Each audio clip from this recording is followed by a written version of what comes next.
Imagine mo ito, isang bansa, isang Senado, pero dalawang tao claiming to be Senate President at the same time.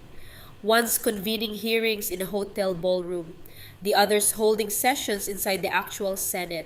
Both are issuing orders, both have senators backing them. And in the middle of all this, an impeachment trial that could decide the next presidency. Welcome to June 2026. This is not a constitutional crisis on paper. This is a constitutional crisis live on Facebook. Bakit mo dapat pansinin to? Because right now, walang malinaw na Senate leadership, which means walang malinaw na impeachment trial, which means walang malinaw na chain of presidential succession kung may mangyari man. Sara Duterte's impeachment is sitting in limbo. Bills are stalled, appointments aren't moving, and two factions, each convinced they're the legitimate majority, are daring the Supreme Court to pick a side. Here's what's on the line: the impeachment trial, Senate majority control into the next election cycle, and whether a boycott and letter adjournment can legally freeze a chamber that 12 senators just reconvened. Every single one of those questions is unanswered, and every single one has a different faction claiming they already won. Rewind to May 11, 2026. That Monday, dalawang malaking bagay happened on the same day. Una, a Duterte-allied bloc ousted Tito Soto as Senate President and elected Alan Peter Cayetano in his place. Pangalawa, the House of Representatives impeached Vice President Sara Duterte for the second time. Same day. Timing? Not a coincidence, sabi ng critics. This was about control, kasi an impeachment trial needs a Senate President to preside, and that Senate President picks the committee chairs who shape the trial. Then came May 13. Around 8 p.m., the House prosecution panel arrived at the Senate to deliver the articles of impeachment. And then, gunfire. Cayetano went live on Facebook claiming the Senate was under attack. But here's what the forensic investigation found. Out of 44 spent shells recovered, 39 were traced to 3 firearms issued to the Senate office of the Sergeant at Arms. 26 of those came from a single 9mm Scorpion registered to the Senate. 5 shells were traced to an NBI agent's rifle, and CCTV showed Senate Sergeant at Arms Mau Aplaska firing the first shots toward NBI agents. DILG Secretary John Vic Remulla was blunt. The Senate was not under attack on the night of May 13. He added, they fired excessively over there, even though no one was attacking them. And closed with, we will let the evidence speak for itself. Let's be clear, Remulla explicitly did not conclude the shooting was staged or premeditated, but the official finding stops here. Senate security fired first. That changes the entire framing of that night. Fast forward to late May. Tensions are rising because the impeachment trial is about to start. Former Senate President Franklin Drilon says the leadership fight is directly connected to the trial. Another report quotes him, it is now connected to the impeachment trial. House Prosecutor Representative Terry Redon reminds everyone, you need at least 16 out of the 24 senators to convict, but he also calls the leadership shakeup an extraneous matter that doesn't concern the prosecution panel. Meanwhile, Cayetano denied the link entirely when this all started. So depending on who you ask, this is either about the trial or it isn't. But nobody's pretending it's not about power. June 3rd, 2-3. 3 straight days, walang session. Why? Cayetano's 11-member bloc boycotted. They denied a quorum by not showing up. Reports say they even went as far as turning off air conditioning and Wi-Fi. At one point, Cayetano dared the other side. As I've told you, pick 13. I'm ready to go anytime, any day. Translation: you can't remove me if you can't convene. But June 3 changed everything. The former minority did something nobody expected: the surprise appearance of Senator Chis Escudero. Escudero had been aligned with Cayetano before this. His flip gave the opposition its 12th warm body. and 12, it turns out, was enough. Here's the new majority: Tito Soto, Baba Aquino, Sherwin Gatchalian, Risa Hontiveros, Panfilo Lacson, Lito Lapid, Kiko Pangilinan, Erwin Tulfo, Rafi Tulfo, JV Ejercito, Migs Zubiri, and now Escudero as number 12. That same day they convened. They invoked a 1949 Supreme Court case called Avelino Vizcuenco. The doctrine says this: when the Constitution declared that a majority of each House shall constitute a quorum, the House does not mean all the members. In 1949, 12 out of 23 available senators was enough for a quorum. In 2026, with Senator Bato de la Rosa in hiding and Senator Jinggoy Estrada detained, available members numbered 22. Half of 22 is 11, so 12 is a majority of those available. The Integrated Bar of the Philippines and several law school deans called the June 3 session lawful and valid. With that quorum, the 12 declared the top 4 Senate positions vacant. They elected Sherwin Gatchalian as acting Senate President, technically Senate President pro tempore. They elected Mig Zubiri as chairperson of the Committee on Rules. And they installed Erwin Tulfo as the new Blue Ribbon Committee chair, replacing Pia Cayetano.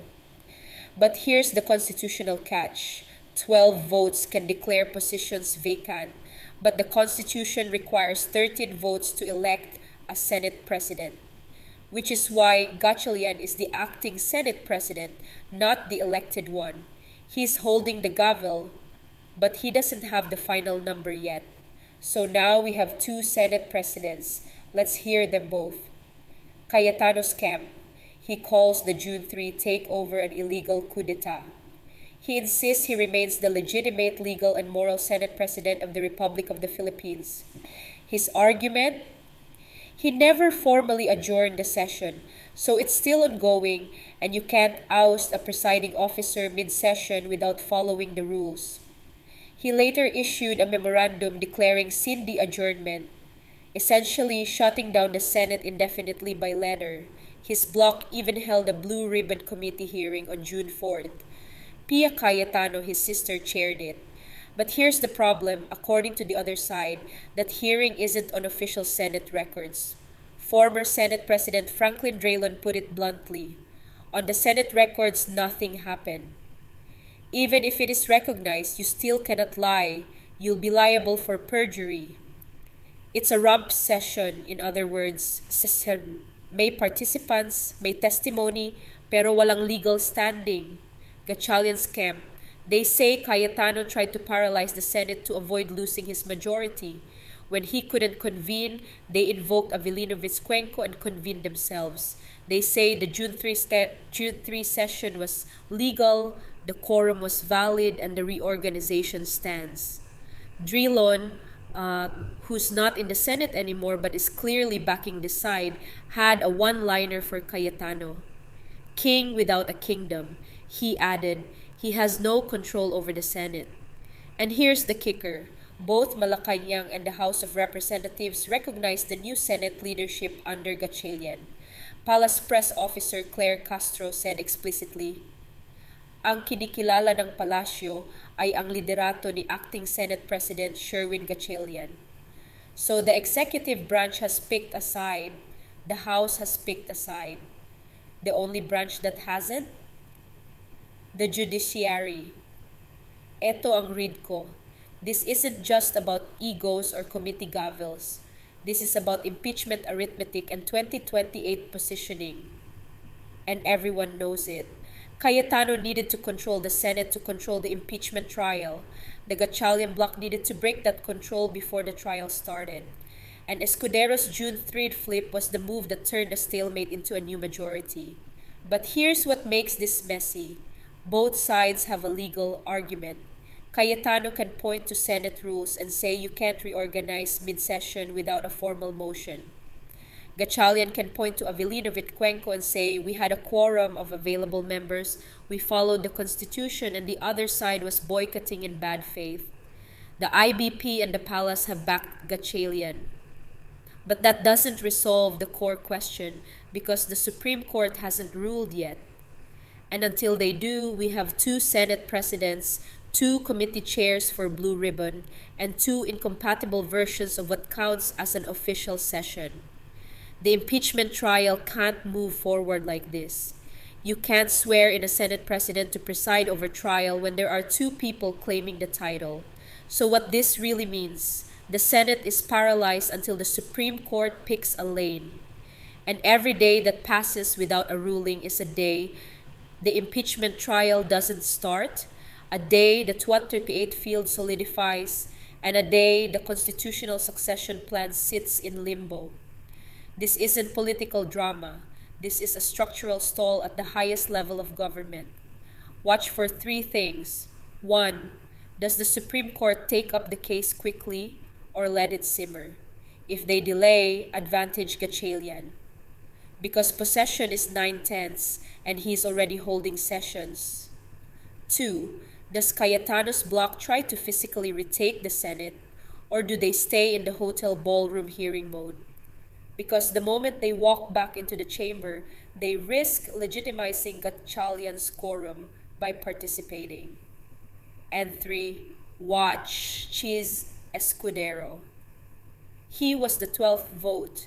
If he flips back, or if one more senator from the Gatchalian bloc switches sides, the majority collapses again. One hospitalization, one arrest, one flip, and the entire board resets. Kung tatlong bagay lang ang tatandaan mo.